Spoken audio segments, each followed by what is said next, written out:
The crystal chandeliers of Carnegie Hall cast their golden light across 1,000 expectant faces, but in that moment, all eyes were fixed on a woman in a janitor's uniform sitting at the grand piano.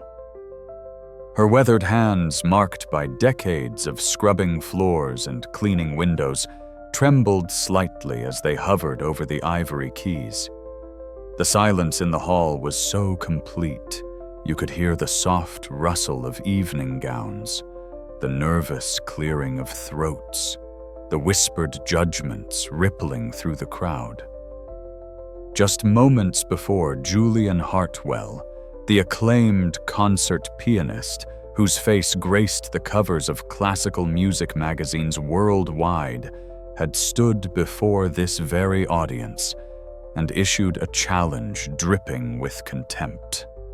If this janitor can play even a single measure without embarrassing herself, he'd announced, his voice echoing through the hall with practiced projection, "I will personally apologize to her in front of everyone here tonight." The laughter that followed had been cruel and immediate. The kind of laughter that comes easy to those who've never had to choose between their dreams and their survival. But Lorraine Washington wasn't hearing the laughter anymore. As she sat at the piano, her eyes closed, she wasn't in Carnegie Hall at all. She was 8 years old again, sitting on a wooden bench beside her grandmother in a cramped New Orleans apartment, learning that music wasn't just notes on a page, but a language that could speak what words could never say. She was 18, walking through the doors of Juilliard for the first time, her scholarship letter folded carefully in her pocket, like a talisman. She was 20, standing in a hospital corridor making the choice that would change everything. Her fingers touched the keys. The first note of Rachmaninoff's Piano Concerto No. 2 rang out into the stunned silence. And in that instant, everything changed. To understand what happened that night at Carnegie Hall, you have to go back 34 years to a New Orleans neighborhood where the houses leaned against each other like old friends, where music poured from every doorway, and where a little girl named Lorraine Washington was learning that poverty couldn't silence the music in her soul. Lorraine's grandmother, Estelle Washington, had never been wealthy in money, but she was rich in knowledge. She'd worked as a housekeeper for one of the grand families in the Garden District, and in that house there had been a piano. A beautiful Steinway that the family's children were supposed to practice on, but rarely touched.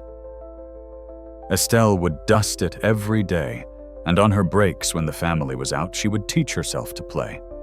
Not from lessons or books, but from listening, from feeling, from letting the music find its way through her fingers. When Lorraine was born, Estelle saw something in her granddaughter's eyes when music played. The baby would grow still, completely focused, as if she could see the notes dancing in the air. By the time Lorraine could walk, she would toddle to her grandmother's side whenever Estelle sat at the old upright piano they'd scraped together money to buy. It was missing several keys, the pedals stuck, and it was perpetually out of tune, but to Lorraine it was the most beautiful instrument in the world. Baby girl Estelle would say, guiding Lorraine's small hands over the keys, music isn't about the fancy instrument or the big stage. Music is about truth. When you play, you tell the truth of your heart. You understand. Lorraine understood. By the time she was 10, she could play pieces that brought tears to the eyes of everyone who heard her. The pastor at their church would let her play on Sunday mornings, and people would arrive early just to hear her warm up. Neighbors would pause on the street outside their apartment when she practiced, drawn by something in her playing that went beyond technical skill. Her mother, working 2 jobs to keep them fed and housed, would come home exhausted and sit quietly in the corner listening to her daughter play. "That girl's got a gift," she'd whisper to Estelle, "a real gift from God." But gifts, Lorraine learned early, weren't enough. When she was 12, a music teacher from one of the prestigious private schools came to their church and heard her play. Mrs. Carolyn Bennett stood transfixed through 3 hymns, then approached Lorraine's mother after the service. "Your daughter has extraordinary talent," she said. "With proper training, she could be world-class. I'd like to teach her free of charge." For the next 6 years, Lorraine lived a double life. She attended her under-resourced public school during the day, where textbooks were outdated, and music class meant singing in a gymnasium. But 3 times a week, she would take 2 buses across town to Mrs. Bennett's home studio, where she was introduced to a world she'd only glimpsed before: Beethoven, Chopin, Rachmaninoff, Debussy. The great composers became her companions. Mrs. Bennett was demanding, pushing Lorraine harder than she'd ever been pushed, but always with love, always with belief. "You have something special," Lorraine Mrs. Bennett told her when she was 16. "Not just talent, which plenty of people have. You have soul in your playing. You feel the music, and you make others feel it too. That's rare. That's precious." When Lorraine was 17, Mrs. Bennett did something extraordinary. She used her connections to arrange an audition at Juilliard. "It's a long shot," she admitted, "but you're ready. More than ready." Lorraine practiced 8 hours a day for 3 months. Her fingers bled. Her back ached. But every time she sat at the piano, she felt her grandmother's hands guiding hers, heard her voice, "Tell the truth of your heart." The day of the audition, her mother spent money they didn't have on a bus ticket to New York. Lorraine wore a dress her grandmother had sewn from fabric scraps, her shoes borrowed from a neighbor. She walked into the audition room at Juilliard, looked at the panel of judges sat at the 9-foot Steinway grand piano, and played Rachmaninoff's Piano Concerto No. 2 with everything in her heart. When she finished, there was silence. Then the head of the piano department, a severe man who'd heard thousands of auditions, did something unprecedented. He stood up. "Miss Washington," he said, "it would be our honor to offer you a full scholarship to Juilliard." Lorraine's mother wept. Mrs. Bennett wept. Lorraine's grandmother, who'd been too ill to make the trip, wept when she heard the news over the phone. At 18 years old, Lorraine Washington was going to be a concert pianist. Her dreams were coming true. Juilliard was everything Lorraine had dreamed, and nothing she'd been prepared for. The building itself was magnificent, all modern architecture and practice rooms, with perfect acoustics. Her fellow students came from around the world, many from wealthy families, arriving with private instruments and years of elite training. Lorraine arrived with her grandmother's old upright piano technique and a suitcase held together with rope. But when she played, none of that mattered. Her professors recognized immediately that they had someone special. "Raw talent can be taught," her primary instructor told her, "but what you have, Miss Washington, is already refined. You play like someone who's lived 3 lifetimes." She thrived in her first year, made friends, earned top marks, gave recitals that left audiences breathless. The New York Times sent a reviewer to one of her student performances and wrote, "Miss Washington's interpretation of Chopin showed a maturity beyond her years, a depth of emotion that suggests we're witnessing the birth of a major talent." Record labels started attending her performances. Concert halls reached out about future bookings. At 19, Lorraine Washington was on the verge of everything she'd ever wanted. Then, in the spring of her second year, everything fell apart. The call came at 2 a.m. Her grandmother had suffered a massive stroke. The doctor said she would survive, but she'd need round-the-clock care. Nursing homes were expensive, impossibly so. The family had no insurance that would cover what she needed. Lorraine took emergency leave and flew home. When she saw her grandmother in that hospital bed, tubes and wires connecting her to machines, something broke inside her chest.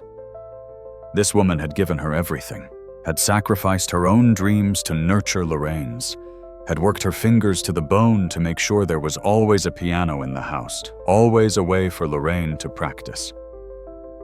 "Go back to school, baby," her grandmother whispered, her words slurred from the stroke. "Don't you dare give up your dreams for me." But Lorraine knew the math, knew that her mother, already working herself into exhaustion, couldn't afford the level of care her grandmother needed. Knew that her scholarship covered tuition, but not living expenses, and she'd been working 3 part-time jobs just to survive in New York. Then the second blow fell. Her mother was diagnosed with stage 3 breast cancer.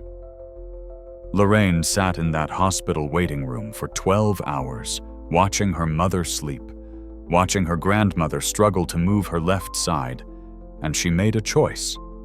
Not a choice she wanted to make, not a choice anyone should have to make, but the only choice her heart would allow. She withdrew from Juilliard.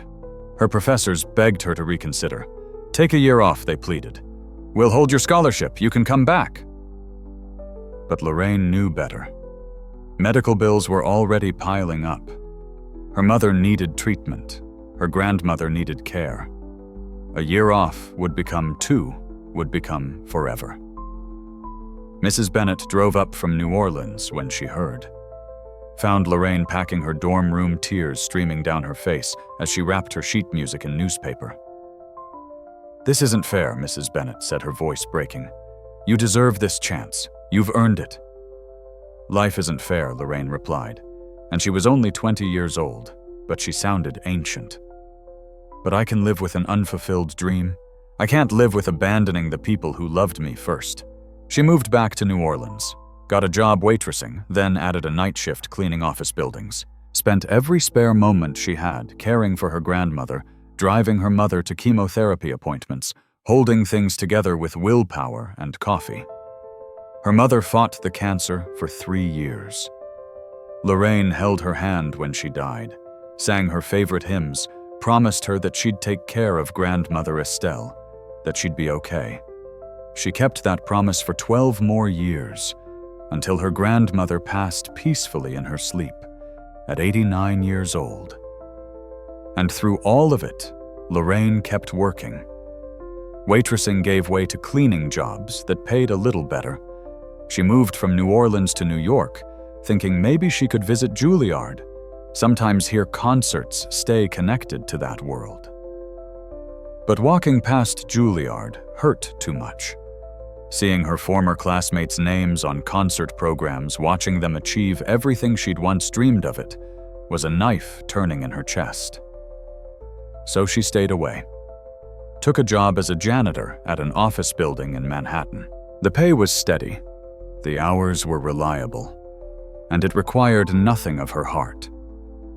She could show up, do her work, go home, and not think about what might have been, except at 4 in the morning when she couldn't sleep, when the old hunger rose up in her chest like a living thing. Then she would walk to a small church in her neighborhood where the pastor had given her a key years ago after hearing her story. In that empty sanctuary, with only the morning light filtering through stained glass, Lorraine would sit at the modest upright piano and play. She played the pieces she'd mastered at Juilliard, played the music her grandmother had taught her, played the truth of her heart, just like Estelle had always told her to do. And for those few hours before the city woke up, she let herself remember what it felt like to be a pianist, not a janitor. To be Lorraine the musician, not Lorraine the woman who gave up her dreams. No one knew. Not her co-workers, not her neighbors, not even her daughter. Because yes, Lorraine had a daughter. Maya born when Lorraine was 28. The unexpected joy that came from a brief relationship with a man who'd promised forever but delivered 6 months. Lorraine raised Maya alone, working double shifts when she had to making sure her daughter had everything she needed.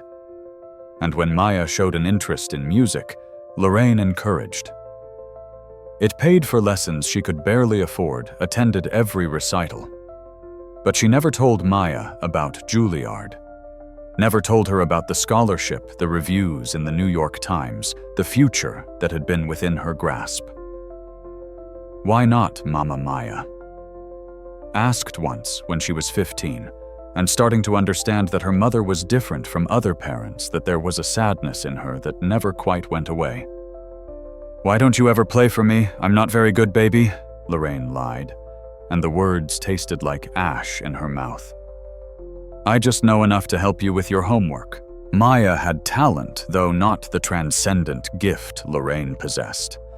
She was good enough to get into a decent college music program, good enough to become a high school music teacher, which is exactly what she did. She married a kind man, a teacher like herself, and they had a little boy who Lorraine adored. At 52, Lorraine's life had a shape to it. Predictable, safe, small. She worked as a janitor at Carnegie Hall of all places. The irony wasn't lost on her. 5 nights a week, she cleaned the very stage she'd once dreamed of performing on. She'd dust the piano, mop the floors, empty the trash from the green rooms where world-famous musicians prepared for their performances. Sometimes late at night when everyone was gone, she'd stand in the empty hall and imagine. Imagine the seats filled with people. Imagine herself at that piano, not pushing a mop, but creating magic. But imagination was all it would ever be. Her co-workers liked her, thought she was quiet, a little sad maybe, but reliable and kind. They'd have their lunch breaks together, share stories about their families, complain about difficult supervisors. Lorraine would listen more than she talked, would smile at the right moments, would keep her secrets locked away. One of the other janitors, a man named Frank, who'd worked at Carnegie Hall for 30 years, once asked her, "You ever get tired of cleaning up after these rich folks, all their fancy concerts?" Lorraine had considered the question carefully. I think she'd finally said that beauty doesn't belong to any one person. The people who come here, they're not better than us. They just have different opportunities.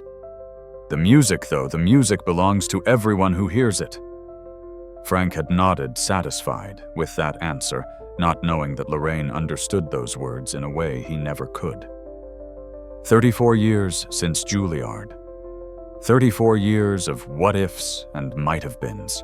34 years of carrying her dreams in a locked box in her heart, only taking them out in those pre-dawn hours at the church when no one was watching. This was Lorraine's life. This was enough. It had to be enough. Until the night everything changed. The Metropolitan Arts Foundation Gala was Carnegie Hall's biggest fundraiser of the year. Black tie champagne and an audience of New York's wealthiest patrons, all gathering to support music education programs for underprivileged youth. The irony of rich people funding programs for poor kids while spending thousands on gala tickets wasn't lost on Lorraine, but she kept that observation to herself as she prepared the hall that evening. She and the other janitors had spent 2 days getting Carnegie Hall ready, polishing every surface until it gleamed, arranging flowers, setting up the reception area. They'd be working that night too, staying out of sight, mostly ready to handle any emergencies, any spills, any needs that arose. "You can watch from the back if you want," her supervisor, Mrs. Chen, had told the staff. "Just stay quiet and out of the way. Consider it a perk of the job." Most of the other janitors had no interest. "Bunch of rich folks patting themselves on the back," Frank muttered. "I'll be in the break room." But Lorraine wanted to watch. Not because she cared about the wealthy attendees or their self-congratulation, but because Julian Hartwell was performing that night, and despite everything, despite the life she'd built away from music, she couldn't resist the chance to hear a master pianist perform live. Julian Hartwell was 38 years old, and at the absolute peak of his career. He'd won every major piano competition, performed with every major symphony orchestra. His recordings went platinum, which was almost unheard of for classical music. He was handsome, charismatic, and supremely talented. He was also, by all accounts, unbearably arrogant. Lorraine had cleaned his dressing room before and heard stories from the other staff. How he demanded specific bottled water, complained about the temperature, refused to speak to anyone he deemed beneath his station. How he'd once made a stagehand cry for placing his sheet music in the wrong order. But when he played, all of that disappeared. The man might be insufferable, but his gift was undeniable. The gala began at 7. Lorraine positioned herself in the back corner of the hall, in the shadows, where the stage lights didn't reach, where she could see everything but wouldn't be noticed. She'd changed out of her work uniform into a simple black dress she kept in her locker for occasions like this. Nothing fancy but neat and clean. She wanted to blend in, to be invisible. The hall filled quickly. Women in designer gowns, men in tailored tuxedos, jewelry that cost more than Lorraine made in a year, glittering under the chandeliers. They air-kissed and laughed, sipped champagne, greeted each other with the casual intimacy of people who moved in the same rarefied circles. Lorraine felt the familiar ache in her chest. This could have been her world. Should have been, maybe, but she pushed that thought away. She was here for the music, nothing else. The lights dimmed. The audience settled into their seats with a rustle of expensive fabric.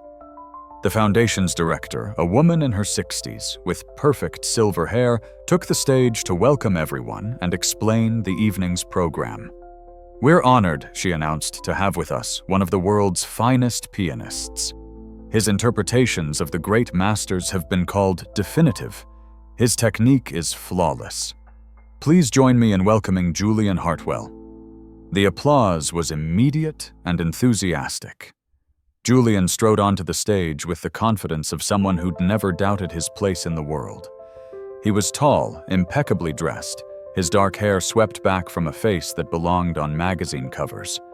He acknowledged the applause with a slight nod, sat at the Steinway grand piano, with practiced grace, and began to play.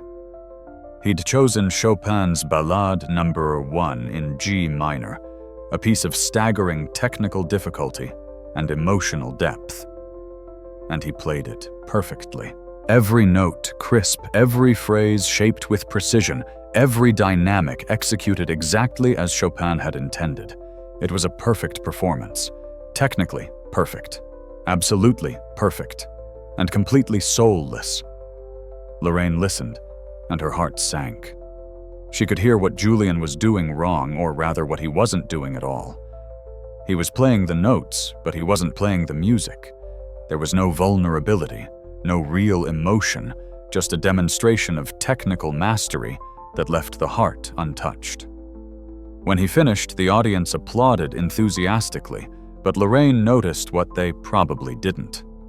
The applause was polite, appreciative, but not moved. No one was wiping away tears.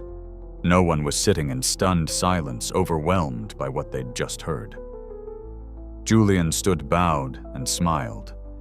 He knew he'd played perfectly, and for him that was enough.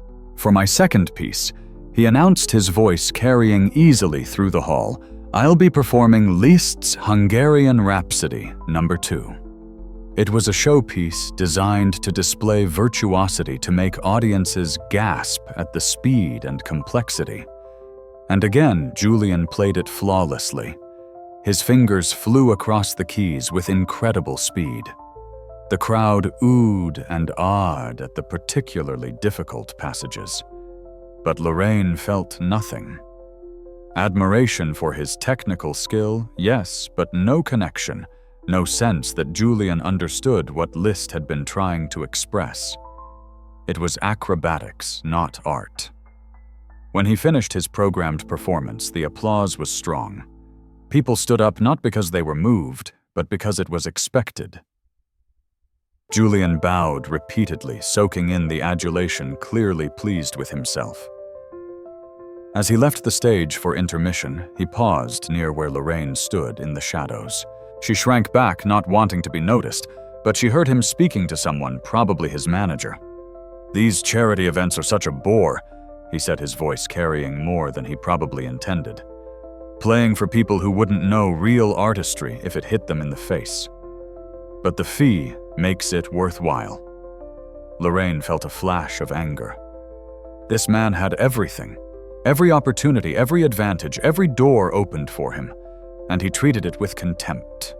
She thought about her grandmother who'd taught herself to play on stolen moments, about her mother who'd worked herself to death to give Lorraine a chance, about her own sacrifice, the dreams abandoned to care for the people she loved. And Julian Hartwell thought this was boring. After intermission, the gala's director returned to the stage looking slightly flustered. "Ladies and gentlemen," she announced, "I'm afraid we have a small change to our program. Our guest pianist, who was scheduled to perform during dinner, has had to cancel due to illness. If there's anyone in the audience who'd like to volunteer to play something brief, we'd be grateful." There was nervous laughter. A few people looked around, but no one moved. These were wealthy patrons, not performers. "Come now," the director cajoled. "Surely someone here studied piano as a child. Just a short piece while dinner is served." Lorraine, standing in the back, felt her hands twitching. She knew what piece the guest pianist had been scheduled to play. It was listed in the program Rachmaninoff's Piano Concerto No. 2, the same piece she'd played for her Juilliard audition. The piece she still played every week in the empty church. Before she could stop herself, she whispered, "I could play that." It was barely audible, just a thought spoken aloud. But the acoustics in Carnegie Hall are extraordinary. Sounds carry in unexpected ways. And Julian Hartwell, who'd returned to the stage area, heard her. He turned, scanning the shadows until he found her. His eyes traveled over her simple black dress, noticed the name tag she'd forgotten to remove from her collar. "Lorraine Washington, maintenance staff." Did someone say something, he called out, projecting his voice to the audience? "I thought I heard someone volunteer." Lorraine froze. Every eye in the hall turned toward the back, searching for whoever had spoken. "Please," Julian said, his voice dripping with false encouragement. "Don't be shy. If you think you can play Rachmaninoff, by all means come up here." There was laughter. He'd made it a joke, an impossibility. No one really believed someone had volunteered. But he'd seen Lorraine, and something in his expression, something cruel and amused, told her he knew exactly who'd spoken. He was baiting her, amusing himself at her expense. Actually, he continued walking to the edge of the stage and peering dramatically into the back of the hall. "I believe it was you, wasn't it?" He pointed directly at Lorraine. "The lady in the back, please come up. Share your gift with us." The spotlight operator, following Julian's gesture, swung a light toward Lorraine. She was suddenly illuminated, exposed, trapped like a deer in headlights. People craned their necks to see. Whispers rippled through the crowd. "Who is that? Is she part of the staff? This is bizarre." Lorraine's heart hammered in her chest. She wanted to run, to disappear, to deny she'd said anything. But Julian wasn't done. "Don't be modest," he said, his smile sharp as a knife. "You said you could play Rachmaninoff. That's quite a claim. One of the most technically demanding pieces in the repertoire. Surely you wouldn't make such a claim unless you were confident he was mocking her, making her a spectacle for the amusement of the crowd. And they were eating it up, laughing at the absurdity of a janitor claiming she could play concert-level piano." Something hardened in Lorraine's chest. 34 years of swallowed dreams. 34 years of silence. 34 years of being invisible, of being dismissed, of being less than. She stepped forward into the light. The laughter grew louder. Up close in the full spotlight, her simple dress looked even plainer.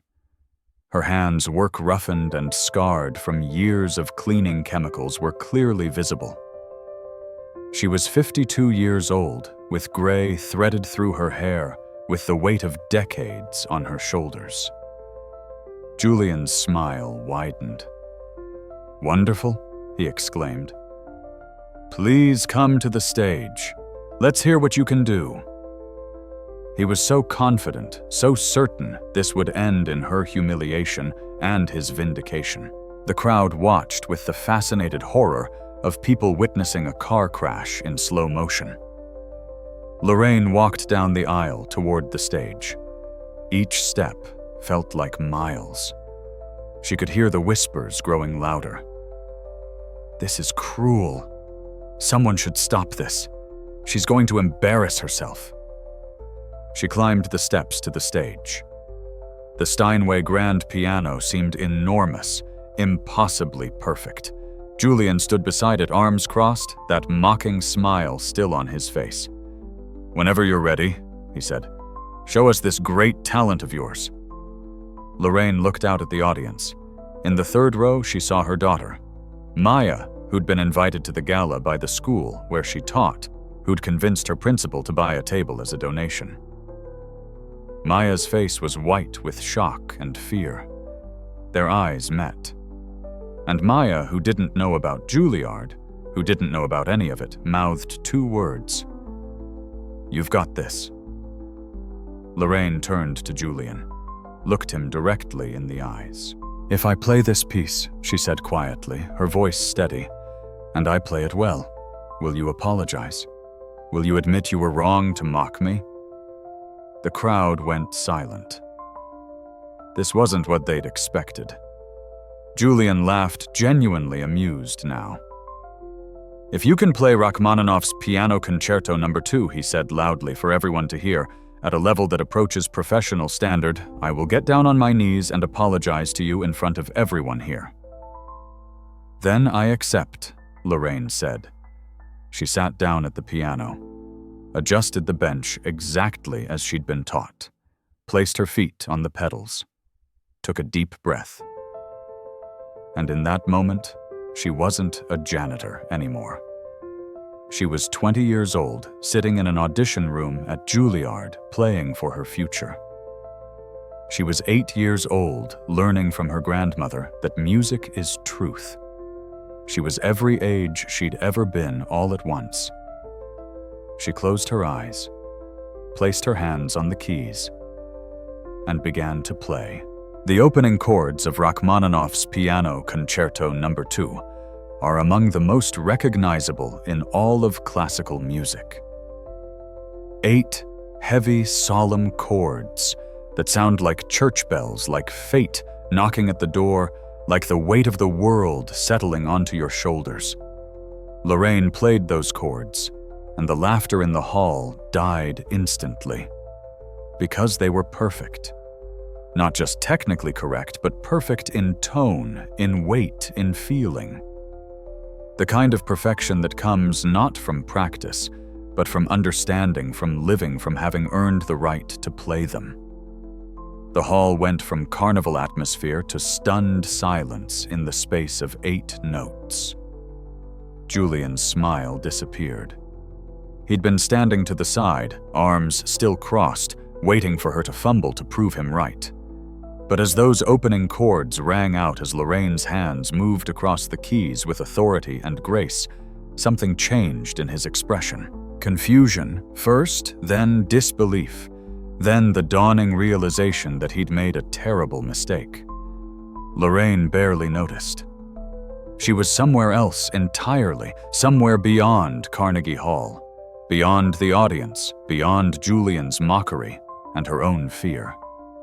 She was in the music itself, in the spaces between the notes, in the silences that mattered as much as the sounds. Her hands, those weathered hands marked by years of manual labor, moved across the keys like they'd never stopped. Like the 34 years since Juilliard had been just a blink, just a pause before this moment. The calluses that had formed from mopping floors, the scars from cleaning solutions, none of it mattered. Her fingers remembered everything. The piano sang under her touch. Not the clinical perfection of Julian's performance earlier, but something alive.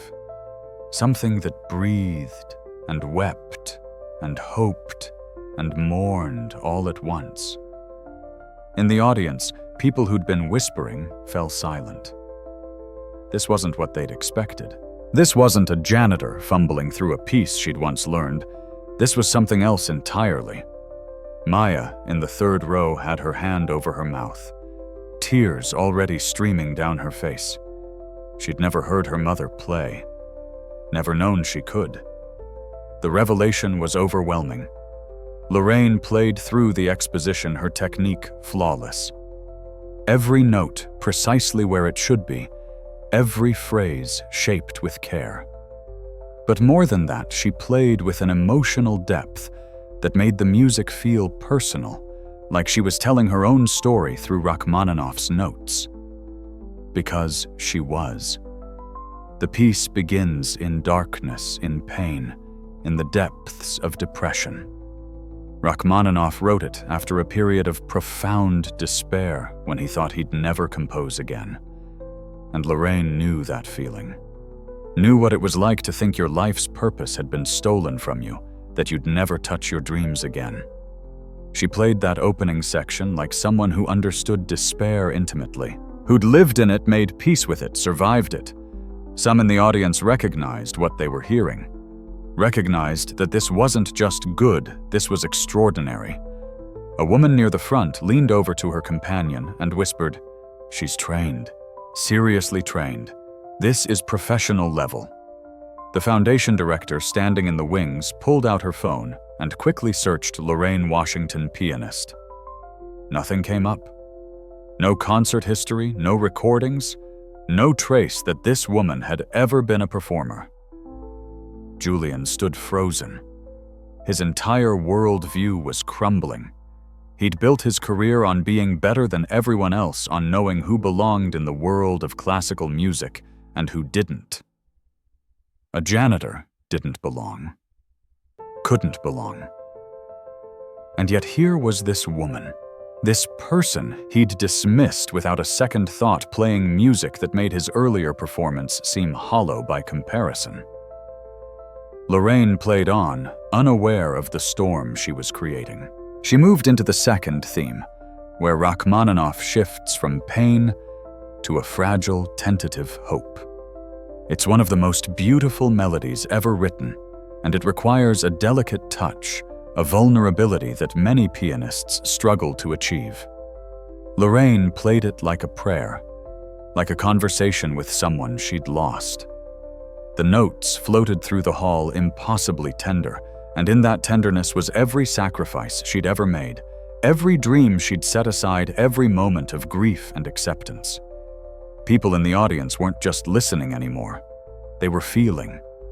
The music was reaching inside them, touching places they'd forgotten existed. An older woman in an evening gown found herself thinking about her own mother, dead 20 years, and suddenly tears were running down her carefully made-up face. A man in the back row, a banker who couldn't remember the last time he'd felt anything at a concert, gripped his wife's hand as something broke open in his chest. This was what Julian's performance had lacked. Not technical skill, which he had in abundance, but this raw, honest emotion.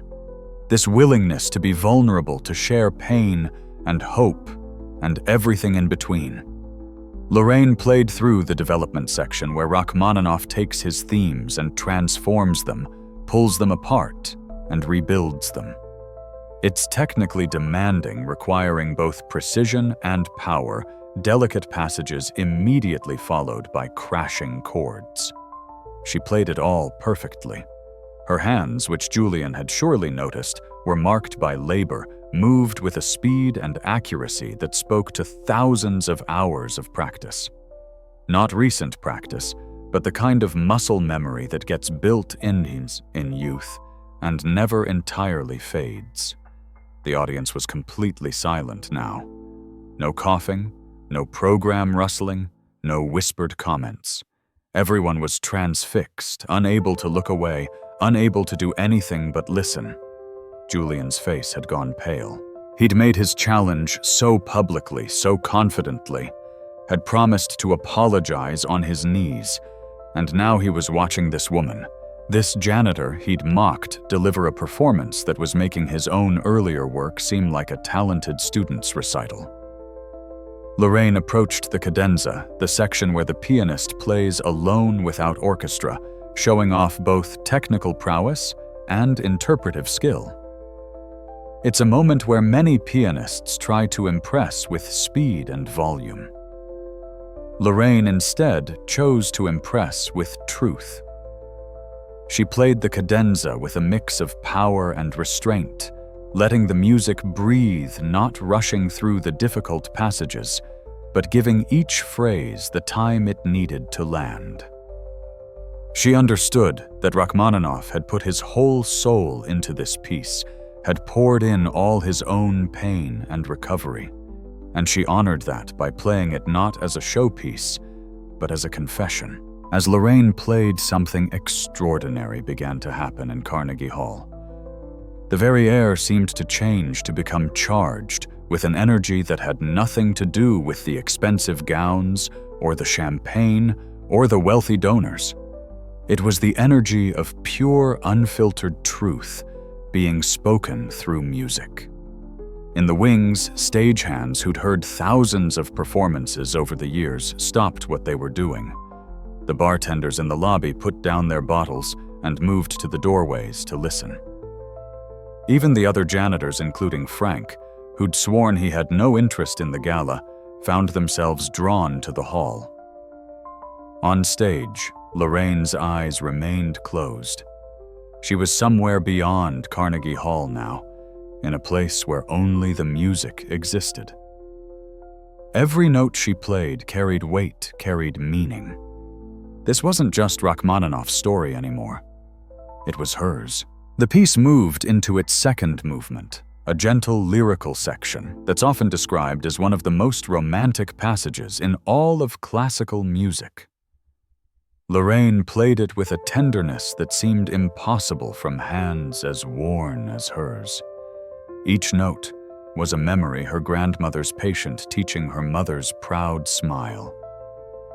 Maya's first steps, all the moments of love that had filled her life, even as her dreams slipped away.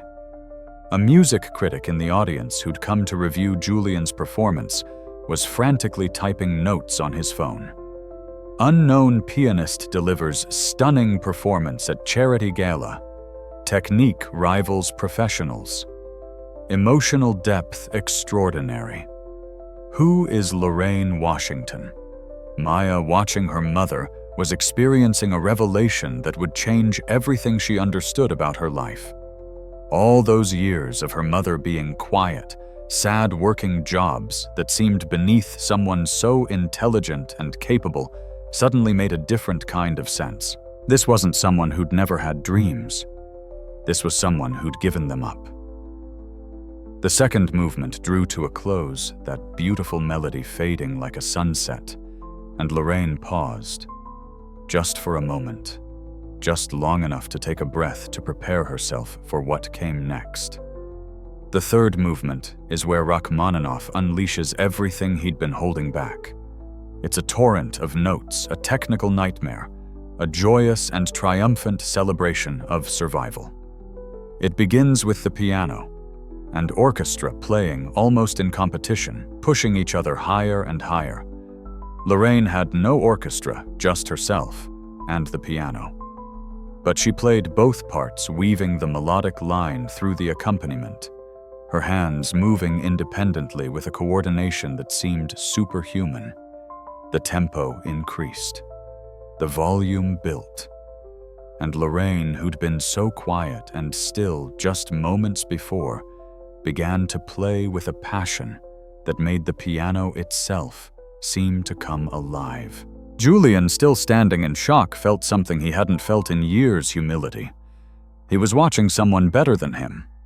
Not just technically better, though her technique was flawless, but better in the way that actually mattered. She understood the music in a way he never would. The audience had forgotten entirely that they were supposed to be eating dinner. Waiters stood frozen with plates in their hands. People half risen from their seats sat back down, unable to move, unable to do anything but listen. Lorraine played faster, her fingers flying across the keys, building to the section where Rachmaninoff wrote one of the most difficult passages in piano literature, a series of rapid octaves that requires both incredible strength and perfect precision. She played them flawlessly. Each octave clear and strong, no fumbling, no hesitation. Her hands, which had spent 34 years scrubbing and cleaning and working themselves to calluses, showed no fatigue. They were doing what they'd been trained to do, what they'd been born to do. In the audience, a renowned piano teacher from Juilliard leaned forward in her seat, her eyes wide. She recognized the technique, the training, the unmistakable signs of serious classical education. This woman had been taught by someone exceptional, had probably been someone exceptional herself. Why had no one ever heard of her? Lorraine moved into the heart of the third movement, where Rachmaninoff's genius truly shines. The music swells and recedes, builds to what sounds like a climax, only to pull back, creating a tension that keeps listeners on the edge of their seats. And Lorraine understood this. Understood how to make an audience wait, how to withhold and then deliver, how to tell a story that keeps people desperate to know what happens next. She played a descending passage that sounded like falling, like letting go, like surrender. And then instead of crashing at the bottom, she caught herself with a gentle chord that spoke of resilience, of getting back up, of trying again. That's when the first person in the audience began to cry. Not just tearing up, but actually weeping. It was a man in his 70s, a retired music professor, who later said he'd heard that particular passage played hundreds of times, but had never understood it until that moment. She made me feel what Rachmaninoff felt he would tell the New York Times the next day. She made me understand that this concerto isn't just about depression and recovery. It's about being broken and choosing to continue anyway. It's about finding beauty in the life you have, not the life you thought you'd have. Others joined him. Silent tears streaming down faces, programs used to dab at eyes, shoulders shaking with emotion. The music was doing what great music always does, breaking people open, making them feel things they'd been avoiding, connecting them to something larger than themselves. Lorraine, lost in the music, began to play the section where Rachmaninoff quotes from Russian Orthodox liturgy. It's a moment of spiritual transcendence in the piece where the earthly and the divine seem to touch. She played it like a hymn, like a prayer, like her grandmother's voice singing on Sunday mornings. She played it like the truth Estelle had always told her to speak. And in that moment, she wasn't performing for the audience. She wasn't trying to prove Julian wrong or validate herself. She was simply playing the truth of her heart exactly as her grandmother had taught her. This was the music of a woman who'd sacrificed everything and hadn't let it make her bitter, who'd given up her dreams and found other things to love, who'd spent 34 years cleaning buildings and raised a daughter and cared for dying family members and gotten up every morning and chosen to keep going.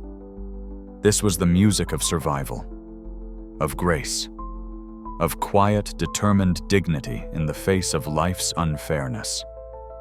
The foundation director, watching from the wings, was crying now too. She'd organized this gala to raise money for music education for underprivileged youth, had stood on stages and talked about how music could change lives, how talent existed everywhere, but opportunity didn't. And here was the living proof of everything she'd been saying. A woman with world-class talent who'd never gotten the chances she deserved, who'd been lost to the music world because life had demanded a different path. How many others were out there? How many Lorraines cleaning buildings and working factories and raising children with gifts? the world would never see. Julian's manager, standing nearby, was already calculating the PR disaster this had become. Julian Hartwell mocking a janitor who turned out to be this talented. It would be everywhere by morning.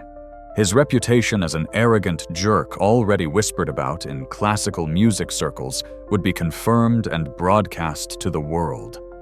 But Julian himself wasn't thinking about PR.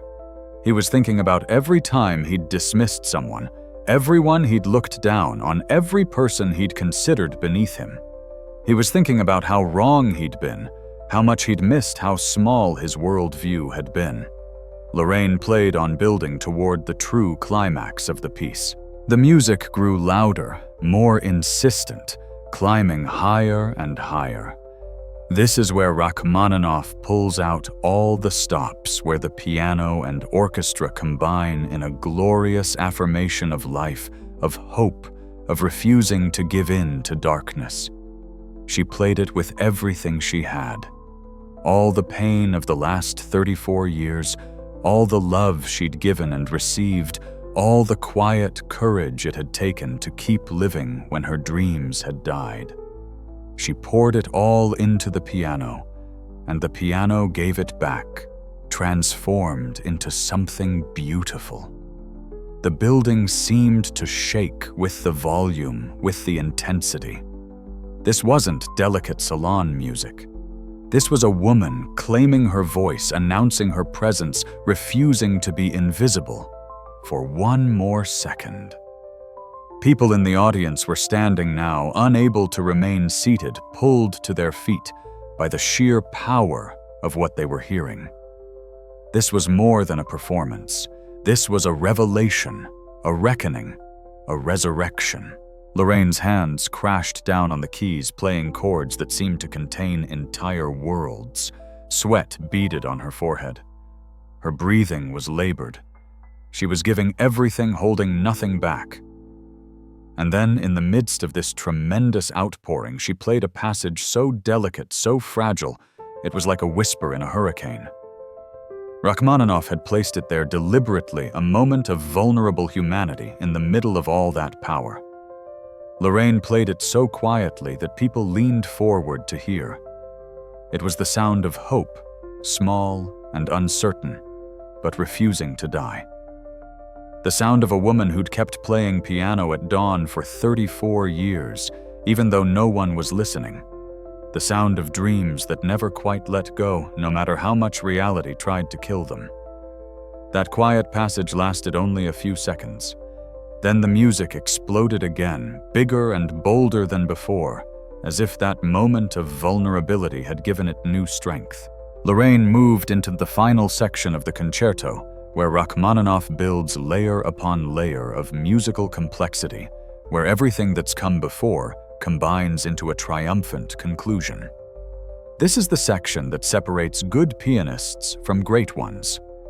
It requires stamina, unwavering technique, and the ability to maintain emotional connection even while navigating incredibly difficult passages.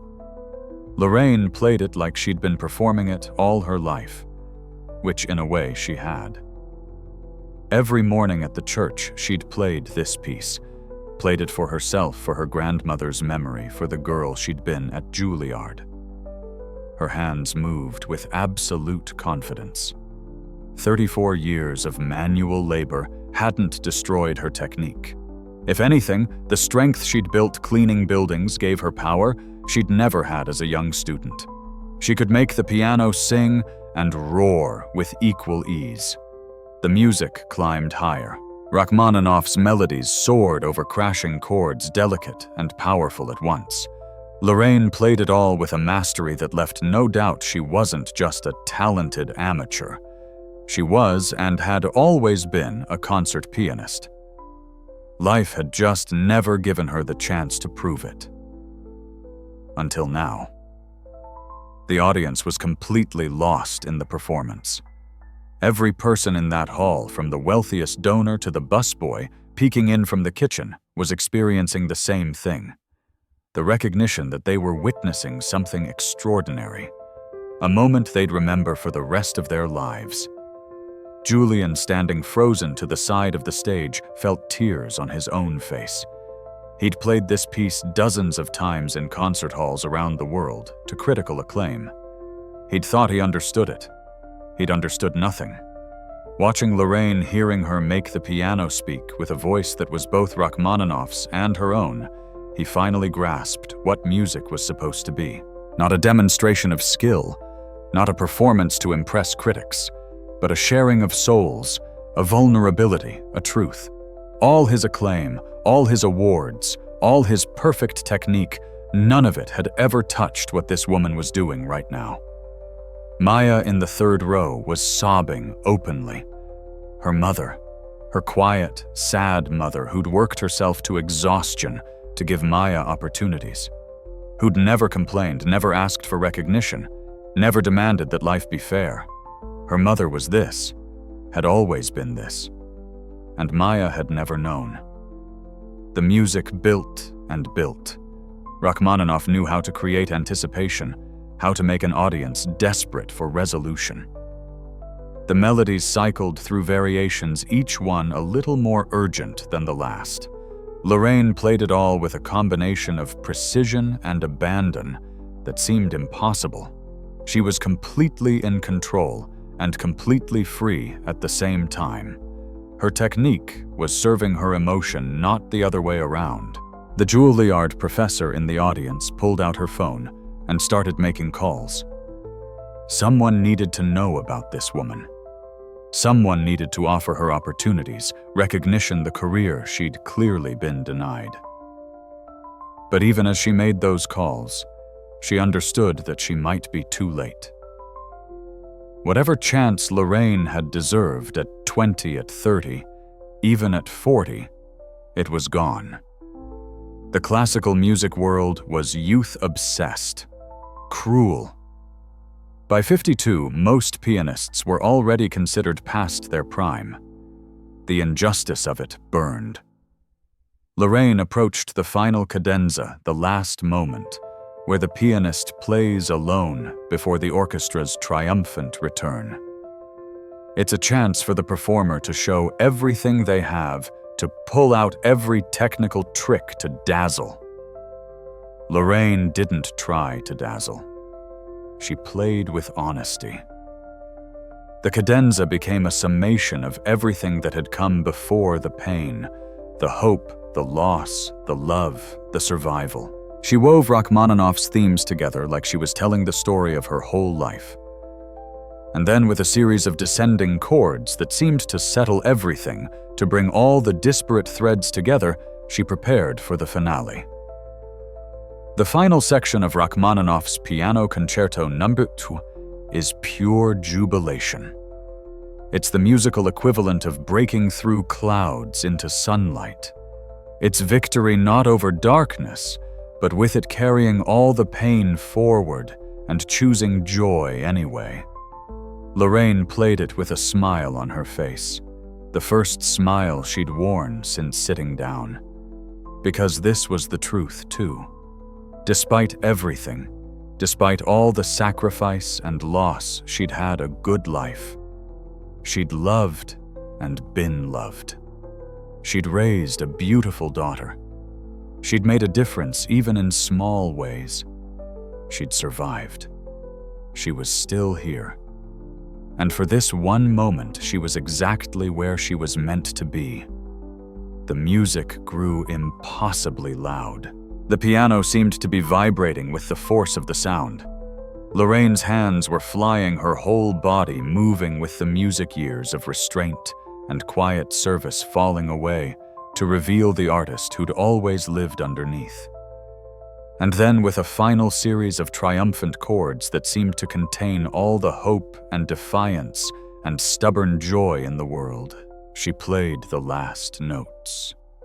The final chord rang out, held by the sustain pedal filling every corner of Carnegie Hall. And then silence. Lorraine held that final chord for a long moment, letting it ring out into every corner of the hall. Her eyes were still closed. Tears streamed down her face. Her shoulders shook with the release of 34 years of pent-up emotion. When the sound finally faded, she lifted her hands from the keys and placed them in her lap. Only then did she open her eyes. The hall was absolutely silent. For 5 seconds, 10 seconds, 15 seconds, not a single person moved or made a sound. The silence was so complete it was almost frightening. Lorraine sat at the piano alone on the stage, wondering if she'd done something wrong, if somehow her performance had been terrible and she'd been too lost in it to notice. Then from the third row, Maya stood up. She started to clap. Just her at first. Slow, deliberate applause that echoed in the quiet hall. Within seconds, the man next to her stood up and joined her. Then the woman behind them. Then entire rows were standing, and the applause grew from a trickle to a wave, to a thunderous roar that shook the very foundations of Carnegie Hall.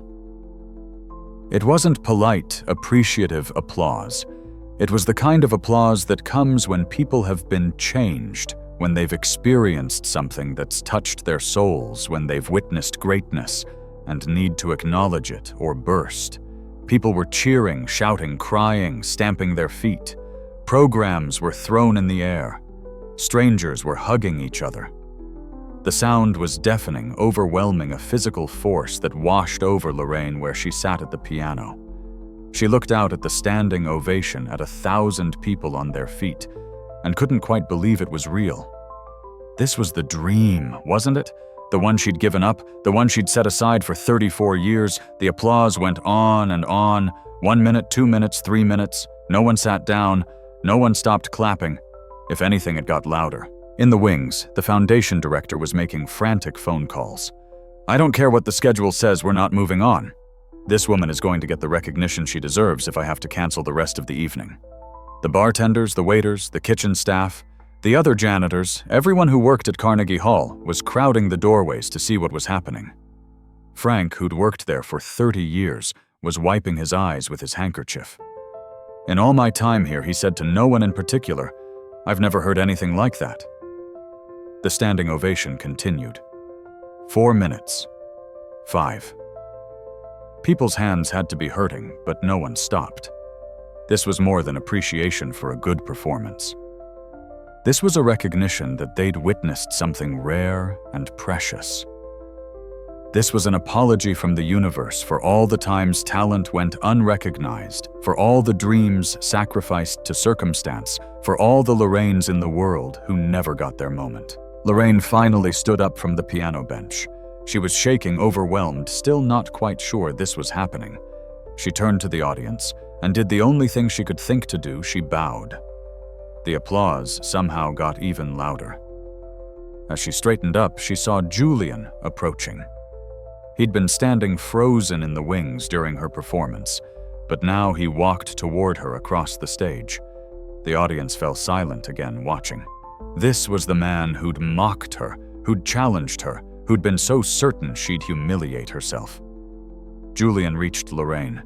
His face was streaked with tears. His hands were shaking. And then, in front of 1,000 witnesses, he did exactly what he'd promised. He dropped to his knees. Julian knelt before Lorraine on the stage of Carnegie Hall, his head bowed. When he spoke, his voice was raw with emotion and shame. "I was wrong," he said loud enough for everyone to hear. "I was cruel and dismissive and arrogant. I thought I knew what music was, thought I knew who deserved to play it. I was wrong about everything." He looked up at her, his face showing genuine remorse. "You didn't just play that piece. You understood it in a way I never have. You have a gift I'll never have, no matter how many awards I win or stages I play on. You can make people feel. And I'm sorry. I'm so deeply sorry for mocking you, for thinking you were less than me, for being the kind of person who judges worth by appearance or occupation." The hall was silent again, everyone watching this moment of public contrition. Lorraine looked down at Julian. She could have savored his humiliation, could have made him suffer for the mockery he'd inflicted. Instead, she reached down and offered him her hand. "Get up," she said quietly. "You don't need to kneel. Just be better." Julian took her hand and stood. He pulled her into an embrace, still crying, and whispered in her ear, "Thank you. Thank you for showing me what I was missing." The applause started again, even louder than before. The audience had witnessed not just a stunning performance, but a genuine moment of human transformation. The foundation director rushed onto the stage, practically vibrating with excitement. "Ladies and gentlemen," she announced, "I think we can all agree that we've just heard something extraordinary. I've been working in classical music for 30 years, and I've never been so moved by a performance." She turned to Lorraine. "Would you be willing to share with us your background? Where did you train? Why have we never heard you perform before?" Lorraine hesitated. The truth felt too raw, too personal to share with strangers. But she looked out at the audience, at all those faces still showing the emotion her playing had evoked, and decided they deserved honesty. "I attended Juilliard," she said, her voice carrying through the excellent acoustics of the hall. "I had a full scholarship. I was going to be a concert pianist." A murmur ran through the crowd. Juilliard. That explained the technique, the artistry. "But in my second year," Lorraine continued, "my grandmother had a stroke. My mother was diagnosed with cancer. I had to make a choice between my dreams and my family. I chose family." Her voice was steady, but her eyes were wet. "I withdrew from Juilliard, spent the next years caring for them, working to support them. When they passed, I couldn't go back. Too much time had gone by. Too many doors had closed. So I worked. I raised my daughter. I built a different life." She paused, looking at her worn hands. "I kept playing, though. Every morning, at a small church in my neighborhood, before anyone else was awake. I played for myself, for my grandmother's memory, for the girl I used to be. I never thought I'd perform again. Never thought anyone would hear me." The audience was silent, absorbing this story. Understanding now what they'd heard in her playing, all that sacrifice, all that loss, all that resilient love. "And your daughter," someone called out. "Is she here?" Lorraine found Maya in the crowd. "Yes, she's here. And until tonight she had no idea I could play." Maya stood up again, tears pouring down her face. "Mama," she called out, her voice breaking. "Why didn't you tell me Lorraine's smile was sad and sweet? Because it was the past, baby. You were my future. I didn't want you to feel guilty about the choices I made. I wanted you to be free." The applause started again, but gentler, now more reverent. People were weeping openly. This wasn't just about music anymore. It was about all the sacrifices parents make, all the dreams people set aside, all the quiet heroism of ordinary lives. The Juilliard professor, who'd been making phone calls, stood up. "Miss Washington," she called out, "my name is Dr. Patricia Simmons. I teach at Juilliard. I'm on the board. I want you to know that doors don't have to stay closed. We would be honored to have you back, whether as a student completing your degree, or as a guest artist, or in any capacity you'd like." Others started standing up, making offers. The artistic director of Lincoln Center. "We'd love to have you perform. A recording executive, I want to offer you a contract. The director of a prestigious music festival. Please say you'll come play for us." The offers came fast, overwhelming. Lorraine stood on stage, buffeted by opportunities she'd stopped dreaming about decades ago, and felt panic rising in her chest. As the offers and acclaim continued, Julian stood to the side of the stage, watching. Something had broken open in him during Lorraine's performance, and now hearing her story, understanding what she'd sacrificed, he felt the full weight of his own privilege and arrogance. He'd been born into wealth. His parents had paid for the best teachers, the best instruments, the best opportunities. He'd attended conservatory without worrying about tuition, had pursued music full-time because he'd never had to choose between his dreams and survival. And he'd thought that made him better, that his success proved his superiority. Looking at Lorraine, he understood with painful clarity that the opposite was true. She'd had more obstacles, fewer opportunities, and she'd still developed into a better musician than he'd ever be. Not just technically, though, her technique was flawless, but artistically, emotionally, in the ways that actually mattered. When there was a brief lull in the noise, Julian stepped forward again. "Miss Washington," he said, "I'd like to add something to my apology if I may." Lorraine nodded, looking exhausted but gracious. "I've spent my career thinking that success in music came from talent and hard work," Julian said. "And those things matter. But what you showed me tonight is that the greatest music comes from something else. From life. From experience. From having loved and lost and sacrificed and survived." He gestured to the audience. "I've played on the world's greatest stages. I've won competitions, earned standing ovations, had critics praise my technique. But I've never moved people the way you just did, because I've never had to choose between music and the people I love. I've never had to sacrifice anything real." His voice dropped, became more intimate. "You taught me something tonight. You taught everyone here that being a great musician isn't about where you perform or how famous you are. It's about having something to say and the courage to say it. And you have that in abundance." He turned to the foundation director. "I'd like to make a donation, a substantial one, to establish a scholarship fund specifically for students like Miss Washington. Talented musicians from disadvantaged backgrounds who might otherwise have to choose between their art and their families. Let's make it possible for them to choose both." The applause that followed this announcement was thunderous. The foundation director looked like she might cry with joy. This was exactly the kind of thing their gala was meant to accomplish. But Julian's conversion from arrogant artist to humbled advocate was more powerful than any scripted fundraising pitch could have been. Julian wasn't done. He turned back to Lorraine. "And I'd like to ask if you'd be willing to teach me. Not technique, you heard my playing, you know I have that. But the other stuff. The things you can't learn in a conservatory. How to play with heart. How to connect. How to matter." Lorraine studied him for a long moment. She saw in his face genuine remorse, genuine desire to change. She also saw a young man who'd been given everything and was just now realizing that maybe he'd understood nothing. "I'm a janitor, Mr. Hartwell," she said gently. "I work for a living. I don't have time to take on students." "Then let me work around your schedule," Julian said immediately.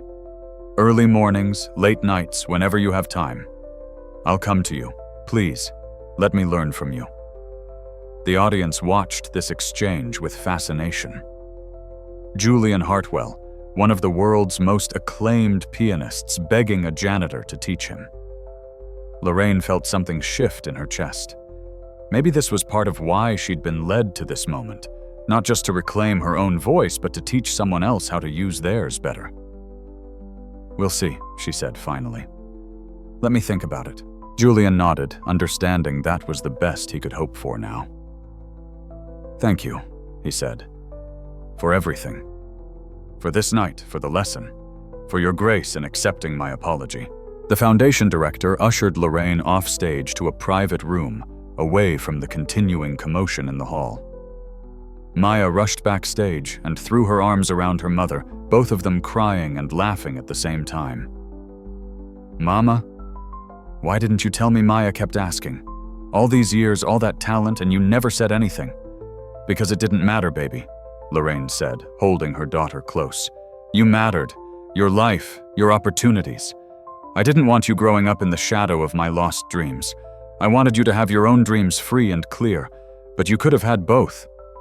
Maya insisted. "You could have told me, let me know who you really were." Lorraine smiled sadly. "This is who I really am. A mother who loves her daughter. A woman who works hard. Someone who plays piano sometimes at dawn. That's the truth of my life, and I'm okay with it." But even as she said it, she felt the tremor of possibility. What if she didn't have to choose anymore? What if at 52 she could have some version of both? The next hour was a whirlwind. People came in waves wanting to talk to her, to make offers to be associated with the viral moment that was already spreading across social media. Someone in the audience had recorded her performance on their phone, and it was being shared thousands of times already. Janitor Pianist was trending on Twitter. The offers were overwhelming. A concert tour across America, a recording contract with a major classical label, a teaching position at 3 different prestigious music schools, guest artist residencies at festivals around the world, a biographical documentary, endorsement deals with piano manufacturers. Each offer came with details about money, visibility, the career she could still have. People kept emphasizing that it wasn't too late, that she could still be famous, still achieve the recognition she deserved. Lorraine listened to it all with a strange detachment. These were the dreams of her 20-year-old self. Concert halls recordings, fame, recognition. She'd wanted them desperately once, but now at 52, having lived a different life, having learned different lessons, she wasn't sure they were what she wanted anymore. "Can I have some time?" she finally asked when the offers became too overwhelming. "This is all so much. I need to think." "Of course," the foundation director said, "but please don't take too long. These opportunities won't wait forever."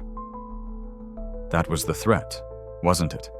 The fear that had driven her at 20, that had made her panic when she'd had to leave Juilliard. If you don't grab the opportunity now, it'll disappear forever. Except Lorraine had learned something in the intervening years. Opportunities do disappear. Dreams do die. And life goes on anyway. And sometimes the life that continues is beautiful in ways you never expected. She asked everyone to leave except Maya. When they were alone, she sat her daughter down and asked the question that mattered most. "What do you think I should do?" Maya took her mother's hands, those worn hands that had just played with such beauty. "Mama, I think you should do whatever makes you happy. Not what you think you're supposed to do. Not what would make the best story, but what would actually bring you joy." "That's the problem," Lorraine admitted. "I don't know what that is anymore. Part of me wants to say yes to everything to finally have the career I gave up. But part of me knows that life has moved on. I've moved on. I'm not that 20-year-old anymore." "No," Maya agreed. "You're better. You're someone who knows what matters." They sat in silence for a moment. Then Lorraine asked, "What if I said no to all of it? What if I just went back to my life?" "Then that would be okay too," Maya said. "But Mama, I don't think you have to choose between being a janitor and being a concert pianist anymore. Maybe there's a middle path." When Lorraine emerged from the private room, the foundation director and several other important people were waiting. They looked at her expectantly, hopefully, like she held the power to make all their dreams come true. And maybe she did. "But what about her own dreams? I've thought about all your generous offers," Lorraine said carefully. "And I'm grateful, truly. But I need to be honest about who I am and what I want." She took a deep breath. "I'm a 52-year-old woman who's built a life. I have a daughter, a grandson, a community. I work at Carnegie Hall, which I love. I play piano every Sunday morning at a small church in my neighborhood, which I also love. That's my life, and I'm not sure I want to trade it for the one you're offering." She could see the disappointment on their faces, so she continued quickly. "But that doesn't mean I want to say no to everything. What if there's a middle way?" The foundation director leaned forward. "What are you thinking?" "I don't want to tour," Lorraine said. "I don't want to be famous. I don't want the pressure and the spotlight and the constant performance. That was a young woman's dream, and I'm not her anymore. But I do want to teach. Not at a conservatory necessarily, but in my community. I want to work with kids who love music but can't afford lessons. Kids like I was. I want to show them that you don't have to be rich or go to a fancy school to be a real musician." She turned to Julian, who'd been hovering nearby. And yes, Mr. Hartwell, I'll work with you too. If you're serious about learning. If you're willing to meet me at the church on Sunday mornings and be just another student, no special treatment. Julian nodded eagerly. I'm serious, I promise. As for performing, Lorraine continued, I'd be happy to do occasional concerts. Benefits for the foundation, maybe. Special events. But on my terms. When I want to, not because I have to meet a contractual obligation. And the recording contract the executive asked, hopefully. Lorraine considered. Maybe one album, just the pieces I love most. Recorded without pressure, without deadlines. Something I can be proud of that represents who I am now, not who I might have been. She looked around at all of them. I know this isn't the dramatic comeback story you were hoping for. I know it would be better PR if I quit my job and became a concert pianist at 52. But that's not my truth. My truth is that I've already found meaning in my life. I don't need to be rescued from it. I just want to add to it. There was a moment of silence. Then the foundation director smiled a real smile that reached her eyes. Miss Washington, I think your truth is exactly the story we need. Not another rags to riches tale, but a reminder that success isn't one size fits all, that you can be extraordinary without being famous. The others nodded, starting to see the wisdom in Lorraine's choice. The recording executive stepped forward. One album on your terms, no deadline. I can work with that. Dr. Simmons from Juilliard said, What if we brought your teaching program to Juilliard? You work with your community students. We provide resources and support, and occasionally you guest lecture for our students about what music really means. Piece by piece, they built a new arrangement. Not the life Lorraine had dreamed of at 20, but something that fit who she was at 52. Something that honored both her gift and her choices. 3 months later, Lorraine Washington sat at the upright piano in St. Mary's Church, just as she had every Sunday morning for the past 15 years. But now, she wasn't alone.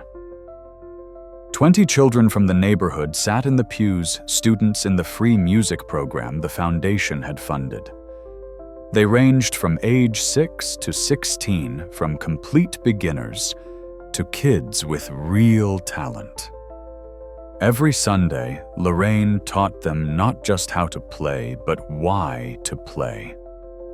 Music, she told them, as her grandmother had once told her, is about telling the truth of your heart. Don't worry about being perfect. Worry about being honest.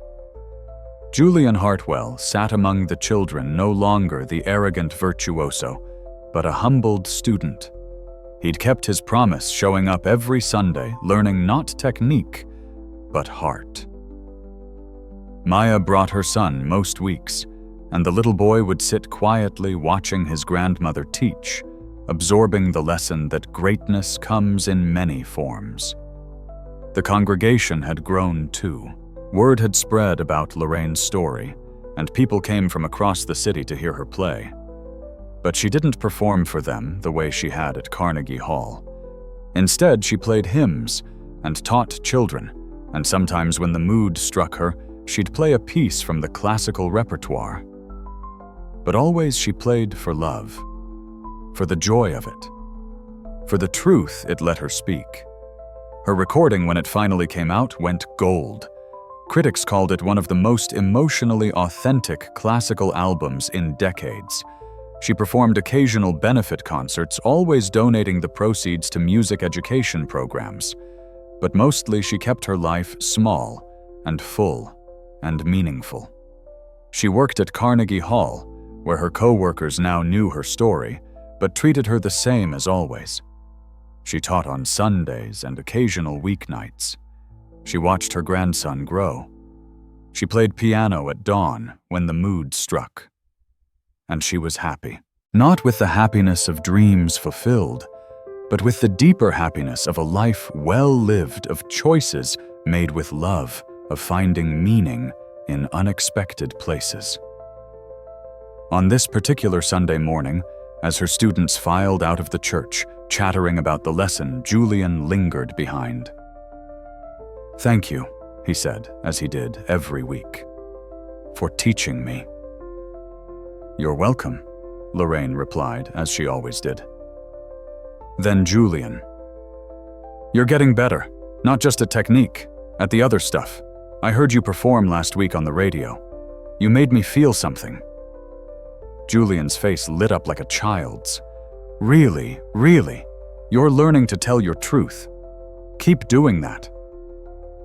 After he left, Lorraine sat alone at the piano for a moment. She thought about the girl she'd been dreaming of concert halls and fame.